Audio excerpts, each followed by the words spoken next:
కేసీఆర్ కేటీఆర్ పై మండిపడ్డారు PCC working president Mahesh Goud. రాష్ట్ర చిహ్నంలో అమరుల స్తూపం పెడితే బీఆర్ఎస్ కి బాధ ఎందుకని క్వశ్చన్ చేశారు. అమరవీరుల స్తూపాన్ని ఎందుకు వ్యతిరేకిస్తున్నారో ప్రజలకు చెప్పాలని డిమాండ్ చేశారు. మీకున్న కడుపు కేసీఆర్ కేటీఆర్ కి అమరవీరుల స్తూపం యొక్క ఆకారాన్ని తెలంగాణ ప్రభుత్వం రూపొందించే చిహ్నంలో పెడతానంటే మీకున్న కడుపు నొప్పి ఏమిటని అడుగుతా ఉన్నాను. ఎందుకింత నానా యాగి చేస్తూ ఉన్నారు మీరు?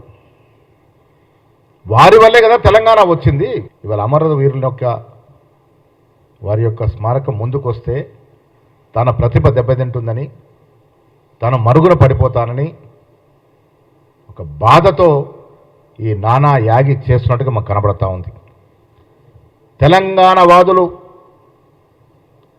కవులు, కళాకారులు, మేధావులు ఏదైతే కోరుకుంటున్నారో, ఏ విధంగా అయితే ప్రభుత్వం యొక్క చిహ్నం ఉండాలనుకుంటున్నారో ఆ విధంగానే తీర్చిదిద్దుతాము.